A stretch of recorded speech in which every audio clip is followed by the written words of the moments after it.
ये वाला हमने कर लिया, GSTR1 10 तारीख को, 15 तारीख को, 20 तारीख को, ठीक है ना, कोई इशू नहीं। Quarterly return for composition dealer, quarterly file होगी क्वार्टर एंड होने के अगले 18 दिन में, ठीक है ना। Monthly written by non taxable person, non taxable person कौन है? NRI जो इंडिया में आके कैजुअली ओकेजनली बिजनेस करता है। Yes please. हाँ, कंपोजिशन वाले वही आपके अब उनसे उनका ऑप्शन GSTR2 में भी है मेरे पास, अगर मैंने उनसे परचेस करी तो उसका इनपुट हाँ, मिलेगा। अब वो कैसे? नहीं नहीं नहीं, कंपोजिशन का तो आपको इनपुट मिलेगा ही नहीं ना। जो अगर मैं कंपोजिशन डीलर से परचेज करूंगा तो पहली तो वो टैक्स ही नहीं लगा सकता। 1% लगाएगा ना वो? नहीं, 1% लगाएगा नहीं, वो अपनी जेब से पे करेगा। कंसेप्ट क्लियर कर लो बॉस। वो कहते हैं कि he will, the composition dealer will not charge anything. फिर हमारे पे वो RCM लागू होता है? अपनी जेब से पे करेगा, वो कोई चार्ज नहीं कर सकता, इनवॉइस टैक्सेबल इनवॉइस कर ही नहीं सकता, बिल ऑफ सप्लाई करेगा वो। ओके। तो उसका क्रेडिट मिलने का तो कोई सवाल ही नहीं। कंपोजिशन डीलर से भी क्यों खरीदोगे आप? फिर उस केस में RCM तो रहेगा ना? RCM पे करना पड़ेगा? नहीं, RCM तो वो कंपोजिशन डीलर है ना, RCM तो उसमें वो अनरजिस्टर्ड थोड़ा है। अच्छा, RCM अगर वो दूसरे, अगर 9(3) में कवर है तब लेना पड़ेगा RCM, ठीक है ना, कोई कंफ्यूजन नहीं है यहां तक। तो अब monthly written by non resident person, ये इसको मंथली रिटर्न फाइल करनी है क्योंकि रेगुलर एसएससी है। जैसे मैंने बताया ना, non taxable, casual, all are regular person, monthly return file करनी है। कब तक करनी है? 20 तारीख तक। नॉन रेजिडेंट के पर्पज से आपको ध्यान हो ना, उसको किस चीज का क्रेडिट मिलेगा? सिर्फ इंपोर्ट पे जो IGST पे करेगा उसका क्रेडिट, इसके अलावा कोई क्रेडिट उसको नहीं मिलेगा। चाहे यहां किसी भी तरीके की सर्विस ले रहा है, कोई क्रेडिट नहीं मिलेगा उसको। मंथली रिटर्न बाई ISD की रिटर्न उन्होंने 13 तारीख को क्यों की? उसको 20 तारीख क्यों नहीं किया भाई? हाँ, GSTR2 क्लियर हो जाएगा जब मैं 20 तारीख को जाऊंगा, तो जिन यूनिट को जो सर्विस डिस्ट्रीब्यूट होकर मिलना है, टैक्स मिलना है, वो 20 तारीख से पहले पहले मिल जाए, ठीक है ना। Are you all with me? And next is monthly return details of TDS deducted at source. यानी कि जब आपकी GSTR1 जाएगी, GSTR2 जब आपकी आएगी, तो GSTR2 में आपके ये TCS, TDS सारे शामिल हो जाएंगे। तो ये उन्होंने कहा 10th of the subsequent month, and जो आपकी TCS वाली रिटर्न है वो भी 10th of the subsequent month. यानी कि जिस मंथ में आपके कोई भी टैक्स कटे हैं, वो आपको आउटपुट लायबिलिटी रिड्यूस करने के लिए उसमें शामिल हो जाएं, ठीक है ना। 20 तारीख रिटर्न फाइल करने से पहले, रिटर्न फाइल करने से जो कंसेप्ट में डिस्कस कर रहा था, मैं ये कंसेप्ट ये डिस्कस कर रहा था कि अगर आपने 17 तारीख पार कर दी और अगर आपने ये मान लिया कि ये सप्लाई मेरी मिल जाएगी और इसका काम हो जाएगा, अगर आपने ऐसे सप्लायर को बिल्कुल आउट नहीं किया फर्स्ट गो में कि जो बंदा अपनी रिटर्न फाइल करेगा ही नहीं, क्रेडिट के लालच में अगर आपने उसका काम कर लिया, तो आपकी रिटर्न कभी फाइल नहीं होगी, लेट होगी फिर वो, समझ रहे हो ना। तो मतलब होल्ड अप हो जाएगी फिर सबकी। फिर मतलब अगर आप कोई एक बड़ी कंपनी कहे कि भाई उसके 5 सप्लायर हैं, उन्होंने रिटर्न फाइल नहीं की, तो तभी मैं बता रहा हूं कि ये कंसेप्ट बड़ा इम्प्रैक्टिकल है। हमारे यहाँ कभी आज तक के रिकॉर्ड में GST 1 तारीख को आने वाला है, किसी की नींद ही नहीं जगी है यार। Who will care about this return filing? उसको तो जब डंडा पड़ेगा ना, जब उसको पता लगेगा 10, 12, 15 लोगों को कि भाई उसका रजिस्ट्रेशन खत्म कर दिया, जितने भी उसके बायर्स थे, कस्टमर्स थे, सब निकल गए हैं उसके पास से, जब वो सोकर जगह है ना, तब पता लगेगा उसको। सर, छोटे डीलर्स को आज भी बड़ा मिथ है कि आई थिंक शायद जून से पहले ये चीज डिस्कस हुई थी कि GST के अंदर जो मैन्युफैक्चरर है वो एक ही बार MRP टैक्स चार्ज कर लेंगे, आपने कुछ नहीं करना। कभी ओरिजिन ये बेस्ड myth आज भी फर्स्ट है। पॉइंट का कंसेप्ट GST में है ही नहीं। GST itself is a value addition tax. Right, it's like every stage there is a tax, it's like a VAT। हाँ, बट ये मिथ आज भी है, मतलब हमारे कई क्लाइंट डिस्कस करते हैं कि उसमें हमने ऐसा करना है, क्या मैंने है। बताया ना सर, वो सो के नहीं उठे हैं अभी, एग्जैक्टली। वो अभी सो रहे हैं। और दूसरी बात यह है कि एक और बात है कि VAT कंसेप्ट का मोस्ट इंपॉर्टेंट एस्पेक्ट क्या है कि गवर्नमेंट को टैक्स लूज नहीं हो रहा है। कहीं भी अगर कोई इनएफिशिएंसी हो रही है तो एक स्टेज तक लूज होगा, मतलब एक स्टेज के बाद लूज होगा, उससे पहले तो मिलता रहा ना। मानो अगर कोई ट्रांजैक्शन ओरिजिनेट हुआ और वो 5 चक्कर लगा चुका, 6ठे चक्कर में किसी बंदे को जाना है जिसने उसको वॉयलेट कर लिया कंडीशन को, तो 5 स्टेज का टैक्स तो मिल गया ना उसको, गवर्नमेंट को। तो that is also very beautiful concept of.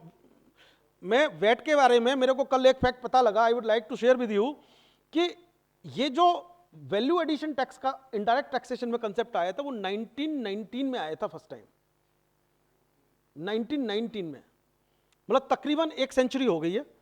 Germany पहली बार इस कंसेप्ट के साथ में आया था 1919 में। तो उसने जीएसटी करके या इस तरीके का कंपाइल करके नहीं किया था, लेकिन उसने ये कंसेप्ट चालू कर दिया था और लोगों को कोई भरोसा नहीं था कि ये कंसेप्ट चलेगा, क्योंकि हमारे यहाँ टैक्स कलेक्शन का हमेशा एक फंडा ये रहता है कि जहां से ओरिजिनेट हो रहा है इकोनॉमिक ट्रांजैक्शन वहीं पकड़ लो, वहीं दबोच लो उसको। नहीं मतलब ये कंसेप्ट रहा है, तो वर्ल्ड वाइड ये कंसेप्ट फर्स्ट टाइम 1919 में आया था, जर्मनी ने लाया था, लेकिन ऑफिशियली डिक्लेयर्ड फ्रांस ने कर दिया कि हम जीएसटी में वेट में आ गए 1960 में। तो ये कंसेप्ट आज का नहीं है, ये बहुत पुराना कंसेप्ट है, वैल्यू एडिशन का कंसेप्ट। लेकिन as far as this concept is concern, जो Indian government is very very confident about कि भाई हम इसको चला लेंगे। I am very very apprehensive about this कि इस तरीके का कंसेप्ट इंडिया में जो हमारी अवेयरनेस है चल पाएगा। बट एनी हाउ बहुत अच्छा है, चल भी रहा है क्योंकि अब लोगों को आदत पड़ चुकी है, डाइजेस्ट कर चुके हैं, इसलिए चल जाएगा, ऐसी कोई बड़ी बात नहीं है। वे ऑफ की जाए, उसमें कुछ अभी हुआ है इनका अपडेट? फर्स्ट 2 इयर्स तक या 1 ईयर्स तक कोई पेनल्टीज या इंटरेस्ट चार्ज ना किया जाए? अभी कुछ नहीं बोला है सर, अभी कुछ नहीं बोला। तो फ्रेंड्स अब एनुअल रिटर्न वाला कंसेप्ट आ गया ना। एनुअल रिटर्न हमने कब तक फाइल करनी है? 31 दिसंबर तक। Annual return for composition scheme भी फाइल उसी में होनी है। ये मैं फॉर्मेट पे नहीं जा रहा ज़्यादा, फॉर्मेट में हम डिस्कस कर सकते हैं, लेकिन कंसेप्ट बड़ा इंपॉर्टेंट था। कुछ चीज़ें इंपॉर्टेंट आएंगी तो I will discuss. Audited annual accounts and a reconciliation statement duly certified by the chartered accountant. कुछ किस केस में? जिनकी 1 करोड़ से ऊपर की टर्नओवर होगी, उनको अपने फाइनेंशियल स्टेटमेंट को और जीएसटी की रिटर्न्स को कंपाइल करके अपना फाइनल स्टेटमेंट ऑडिटेड देना पड़ेगा, उसके बेसिस पे आपकी एनुअल रिटर्न फाइल होगी। फर्स्ट रिटर्न का कंसेप्ट हमारा आ गया विद इन 3 मंथ्स जब भी आपने रजिस्ट्रेशन लिया है या कोई भी आपके, जैसे आप अभी जा रहे हैं तो first return within 3 months of the application जाएगी। Details of the inward supplies of persons having unique identity number, कि भाई जो यूनिक आइडेंटिटी नंबर लेके बैठे हुए हैं, जैसे वर्ल्ड ट्रेड ऑर्गेनाइजेशन, बहुत सारे ऑर्गेनाइजेशन, वो अपनी रिटर्न फाइल करेंगे मंथली बेसिस पे। End of the month, detail of the inward supplies end of the month file करेंगे, सो दैट कि वो रिफंड क्लेम कर सकें। So this is the concept of returns. अब हम देखते हैं कि भाई ये स्टेप हम पहले ही डिस्कस कर चुके हैं, लेकिन इन स्टेप्स को एक बार आप देख लो, अगर बिना कंफ्यूजन हुए या कोई क्लैरिफिकेशन और ले सकते हो तो हम इस पे।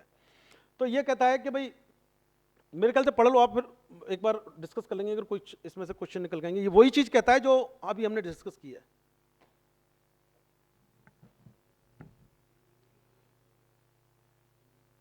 मैं अपने क्रेडिट को कम करना चाहता हूं, एनी हाउ आपको आउटफ्लो भी करना पड़ेगा और इनफ्लो भी मिल जाएगा आपको, बट आपको अपने टाइम ऑफ सप्लाई के हिसाब से डिसाइड करना पड़ेगा। आपने देखा ना टाइम ऑफ सप्लाई है रिवर्स चार्ज के केस में, तो reverse charge time of supply, एक सेकेंड, टाइम ऑफ सप्लाई ये बताता है कि किस टैक्स पीरियड में आपको टैक्स पेबल है आपका। तो रिवर्स चार्ज में जो आप कह रहे हो, आपको time of supply reverse charge के लिए हर सप्लाई के लिए देखना पड़ेगा। ठीक है जी,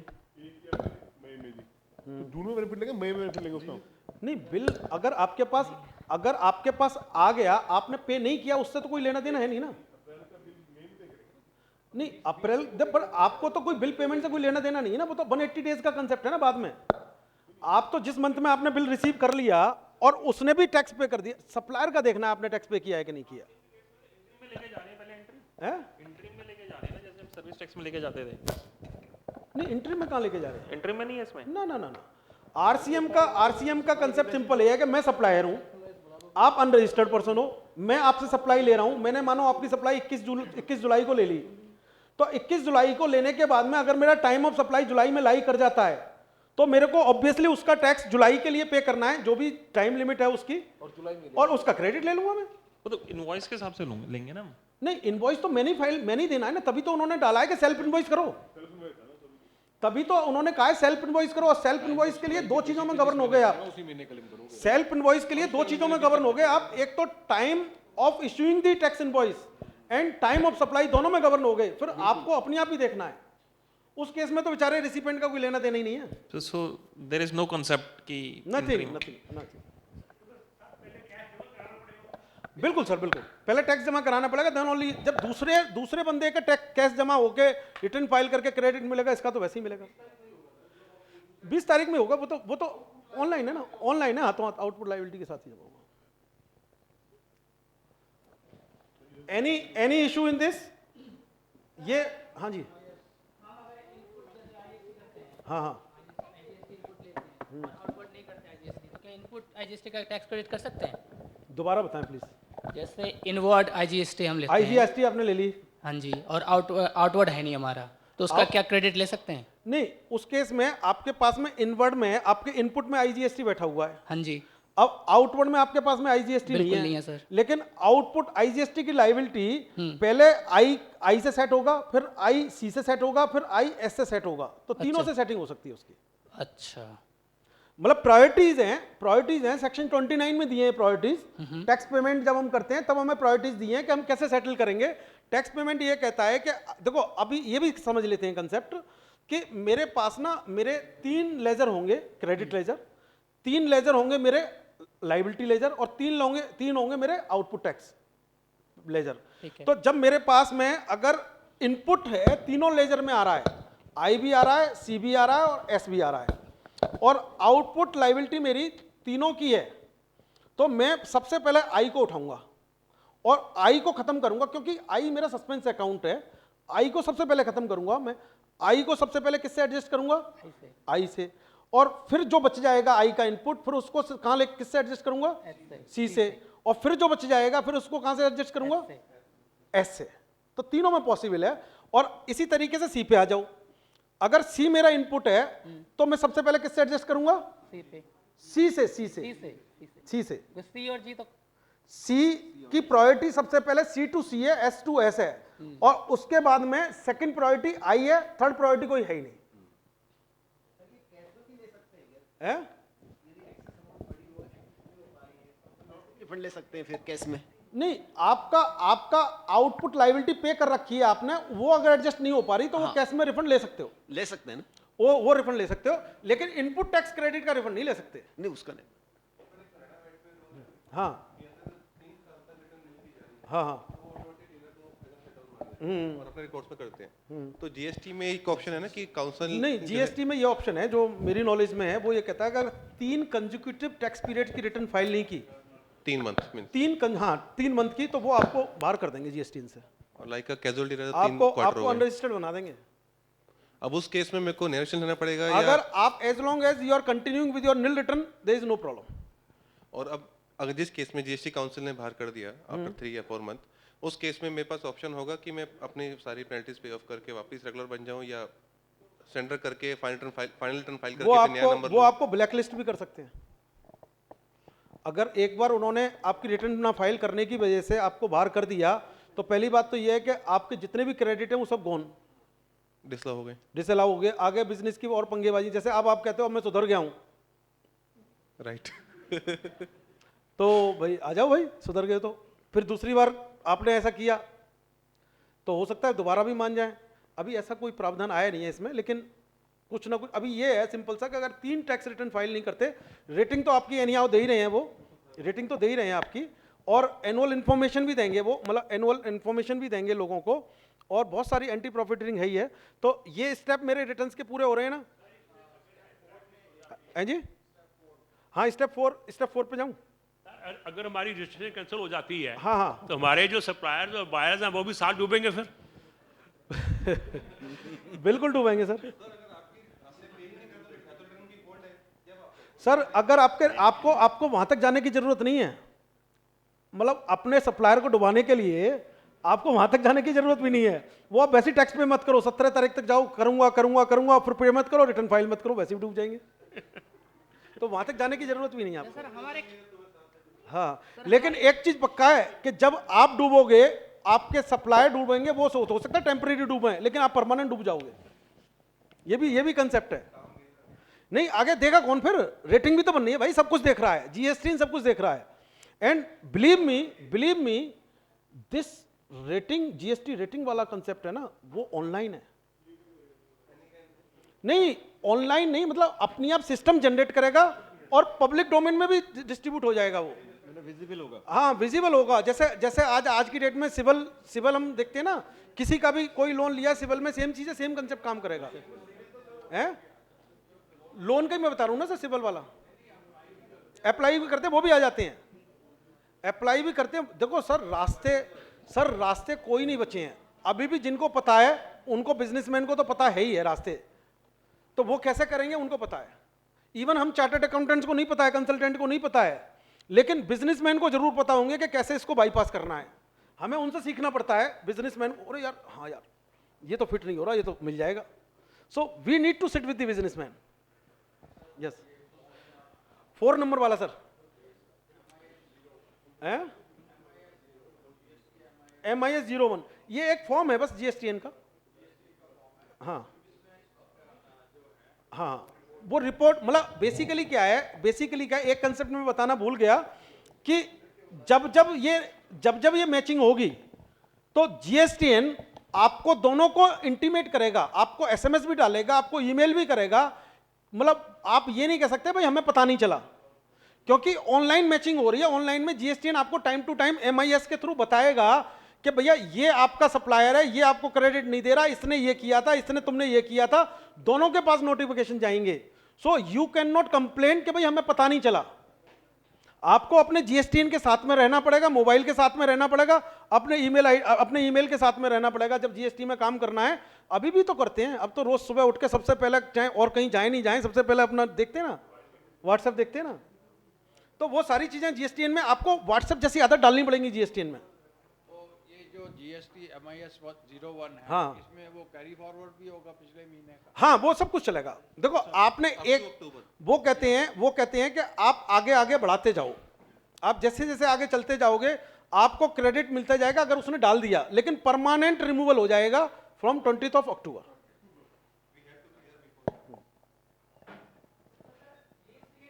हाँ, उनके डिटेल भी हमें कस्टमर को प्रोवाइड कराने पड़ेंगे। हैं जी, जो हमारे सप्लायर हैं सर, हाँ उनके डिटेल्स, हाँ। रजिस्ट्रेशन नंबर, एड्रेस वगैरह सब कुछ क्या हमारे कस्टमर को प्रोवाइड कराने पड़ेंगे? अगर कस्टमर डिमांड करते हैं तो? आपके बिल पे ही जाएंगे ना, हाँ जी। आपके बिल पे जाएंगे, आपको पहुंच गए आपके पास।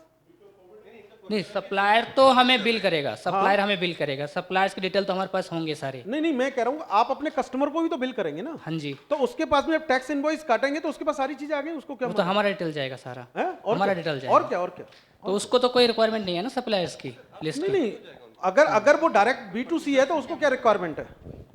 बट उसके पास में एक प्रोरोगेटिव है।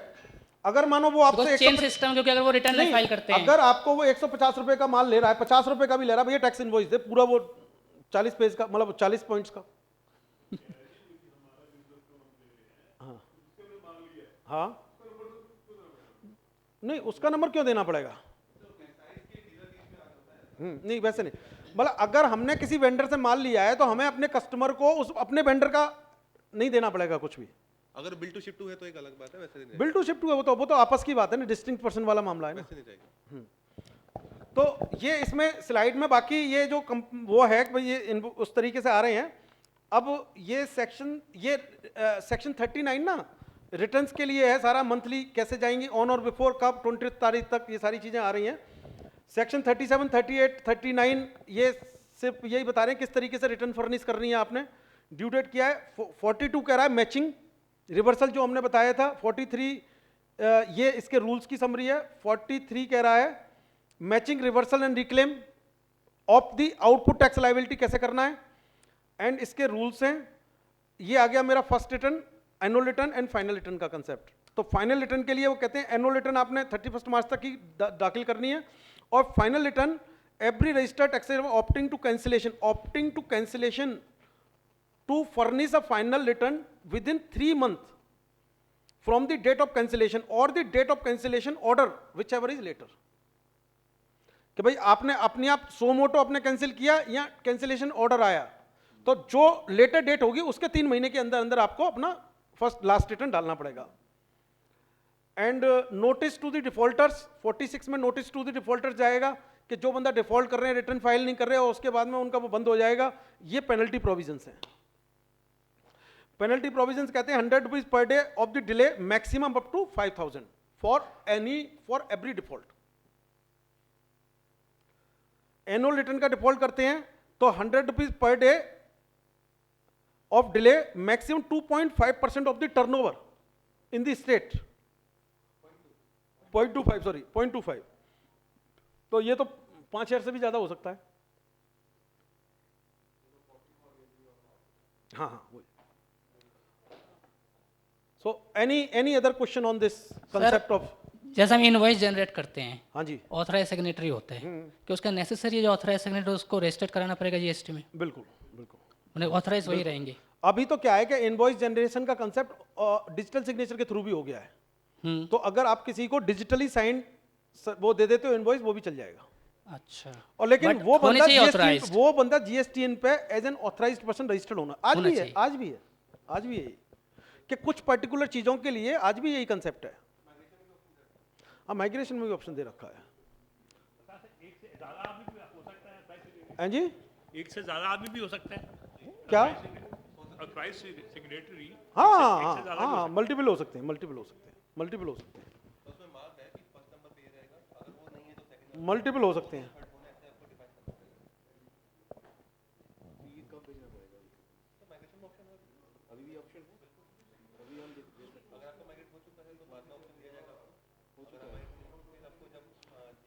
सो फ्रेंड्स, नेक्स्ट सेशन में अभी हमारे ये प्रोसीजर का सेकंड थर्ड पार्ट है। पहला प्रोसीजर हमारा रजिस्ट्रेशन था, क्योंकि अभी तक कंसेप्ट हमने डिस्कस किए थे। रजिस्ट्रेशन बहुत ही ज़्यादा इंपॉर्टेंट है। We need to understand the intricacies के कहाँ कराएं, क्यों कराएं, कैसे कराएं और कहाँ नहीं कराएं। इंपॉर्टेंट इज कहाँ नहीं कराएं। कहाँ कराना तो लीगल मजबूरी है आपकी, लेकिन कहाँ नहीं कराना, you can change the business process and you can avoid registration there. Casual registration लें या किस तरीके से हम इसको मैनेज करें। रजिस्ट्रेशन हमने एक प्रोसीजर देखा जिसकी प्लानिंग इंपॉर्टेंस बहुत ज़्यादा है। उसके बाद में दूसरा प्रोसीजर हमने लिया टैक्स इनवॉइस का, जो कंप्लाइंस मैकेनिज्म है, जिसमें हमें कंप्लाइंस देखना है कि कहाँ कौन सा किस तरीके से हम करें। तीसरा मैकेनिज्म है मेरा रिटर्न का, जो डायरेक्टली मेरे रेवेन्यू को और मेरी आउटपुट लाइबिलिटी को हिट करता है। तो इन चीज़ों को ध्यान में रखते हुए हम आगे जब जाएंगे तो नेक्स्ट हम अपना रिकवरी प्रोसीजर और हम एक बार मिस कर गए थे, क्योंकि इसके साथ में ये जोड़ना जरूरी था।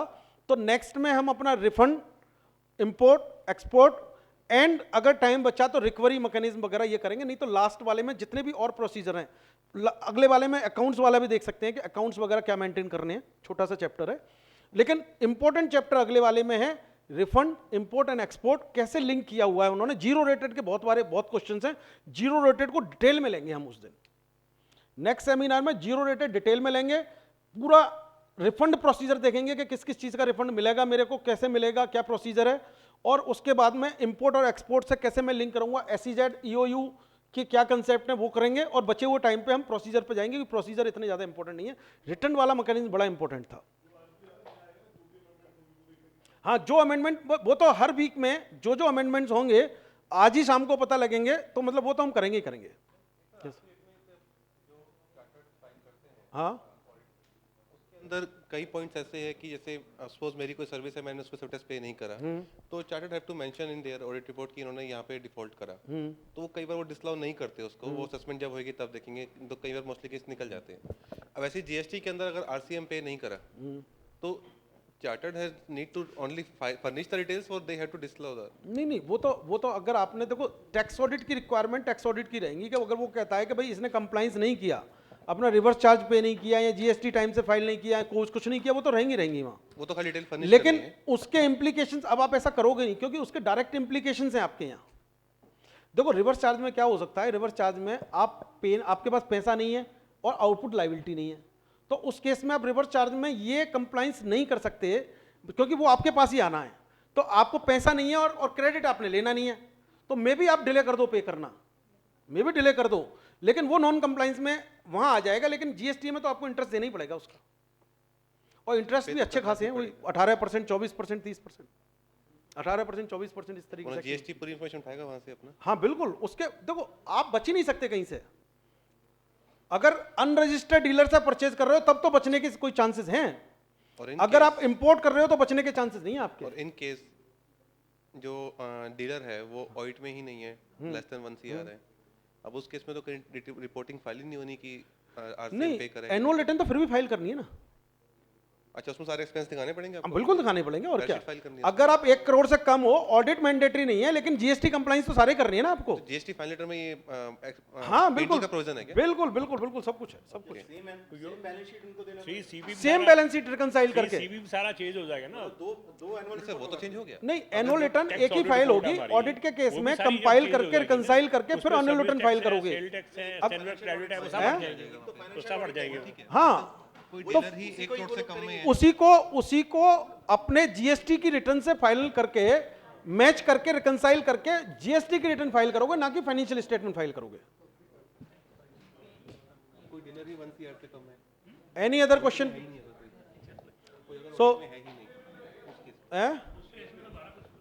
ईबे बिल अगली बार ले लेंगे, एनुअल रिटर्न है, उसमें आपको अपनी balance sheet furnish e way bill अगली बार ले लेंगे। चलो ओके जी, thank you so much, thank you ji.